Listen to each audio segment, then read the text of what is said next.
You found it. Your home for the best content on your favorite team, the Fighting Tigers of LSU. Do us a favor, subscribe to the channel, leave your comments below, and be sure to smash that like button.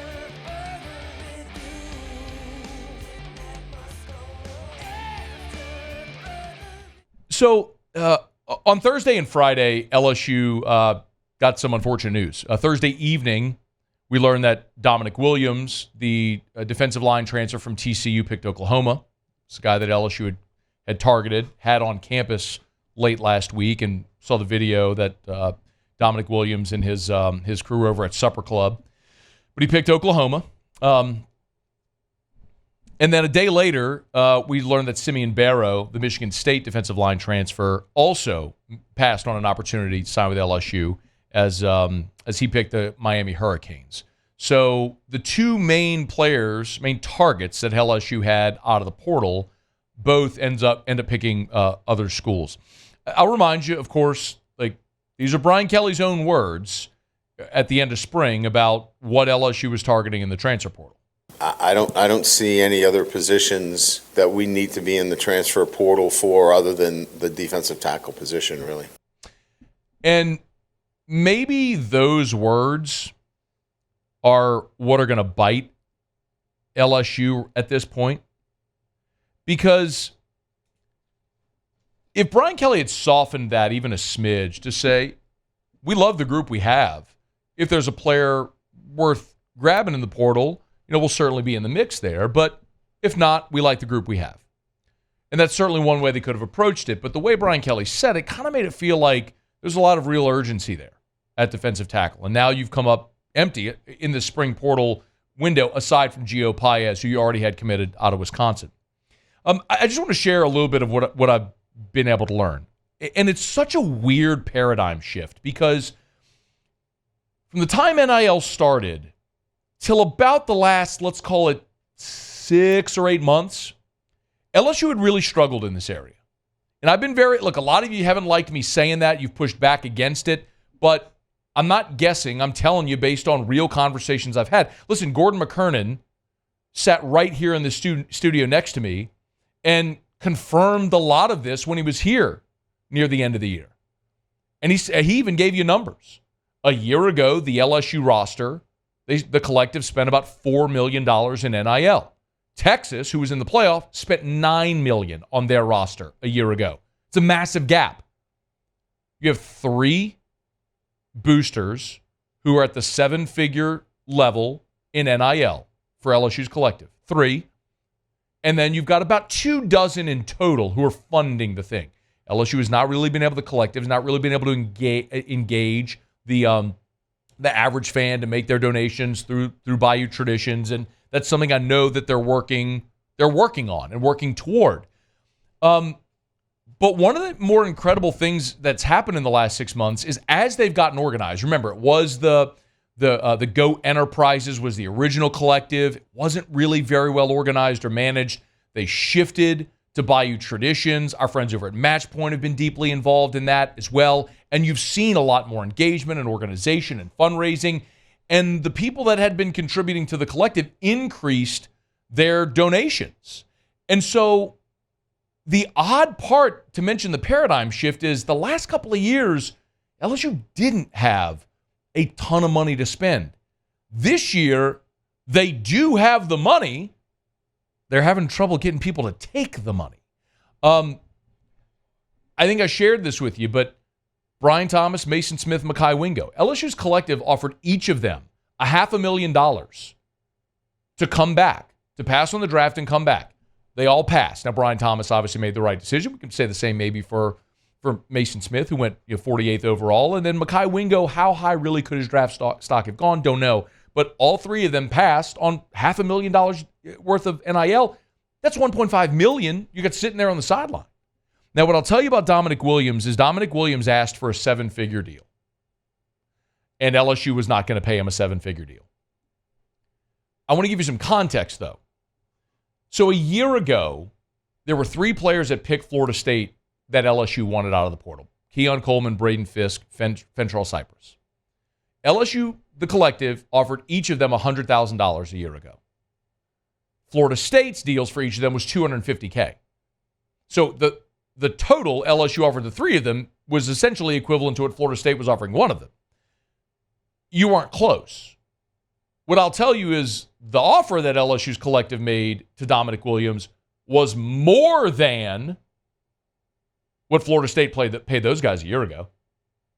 But I get it. Now, I have no idea what Oklahoma's NIL offer was to Dominic Williams. I have no idea. I know what he asked for was 7 figures. LSU did not offer 7 figures, but LSU made what I would say, a generous offer. When Williams picked Oklahoma, LSU upped its offer to Simeon Barrow. They ended up offering Barrow more than they offered Dominic Williams. LSU went head-to-head, obviously, with Miami, and it doesn't take very long for you to figure out what I'm about to tell you, but if you look at the Miami coaching staff, there is a coach at that position on the defensive line who has a son on the LSU football team. You don't need to really spell it out for you, but it's Jason Taylor. Mason Taylor's dad is the Hall of Famer. Jason Taylor is on Miami staff.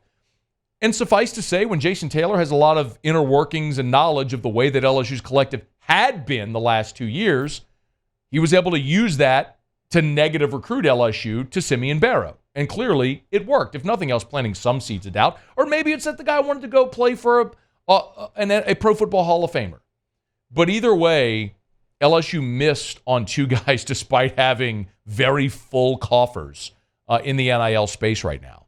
So the question really becomes is what direction do you go next? And as of now, today, and all of this could be subject to change based on what may happen. Remember, grad transfers can enter the portal at any point. You could always see something change. But as of now, the target now points to CJ West from Kent State. But there are hurdles here. So CJ West, you might remember, was one of the first offers that LSU gave out in the portal. And shortly thereafter, they focused on Bleedy from Indiana, who picked Auburn, and then really on Dominic Williams and Simeon Barrow. Well, CJ West is still uncommitted. There's one sort of hurdle here with CJ West, is that he's got an academic hurdle to clear. And they're trying to get him to graduate by August. So if he can finish this semester, go to summer school, graduate in August, then he would be eligible for the fall semester. But that's a hurdle to get him there. That's one hurdle. The other is it too late to get back in the mix? Now, I don't know that, look, LSU's always got a ton to offer. Let's just be very clear about what LSU is and what the program is and what I just told you with what they have in NIL. Like, they could get aggressive if they turn the full court press on the CJ West and maybe make this happen. But you have the big academic piece there where you've got to get him to graduate over the summer to be here, to be eligible by August, which means also he would miss, presumably, some of fall camp as well. It's just such a strange shift, again, from the last couple of years where LSU hasn't had money to spend, like other programs have. Now they do, and they're having trouble giving it to people or having people take it. But I want to go back to what Brian Kelly said. And the way he said it made it feel like defensive tackle is this great need. And I agree that it is, because there is an unknown. Because the portal era allows you to go fill those gaps and not have to coach somebody up, right? And in years past, somebody graduates, and then it's just the next guy, graduates into that spot. LSU doesn't have a problem with numbers on the defensive line. A year ago they did. A year ago they had a problem with numbers, which is why they went and got Parashand and Braden Swinson and Jalen Lee and Jordan Jefferson. It's why they went heavy on numbers last year, because they needed bodies. They got bodies now. Brian Kelly's told you Jacobian Guillory's one of the starters. He wanted to go get the other starter. Well, you've got Jalen Lee, who's a fifth-year guy. You got Gio Pius coming in, who's a sixth-year guy. You got Sean Washington coming in from JUCO, who went from Warren Easton to Georgia to JUCO, now to LSU. You flip Kimo Makanaioli over to the defensive line. You got a guy like Preston Hickey, who's the Oklahoma State transfer, who's a preferred walk-on, but had a good spring as well. You got Dominic McKinley, who's a freshman 5-star coming in. So you got bodies. Like, that's not the problem. The problem is you don't have proven starters. And that's the thing the portal allows you to supplement.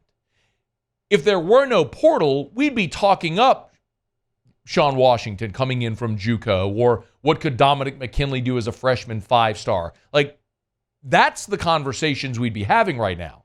But because the portal allows you to supplement with a starter right away, you feel like you missed. And you did.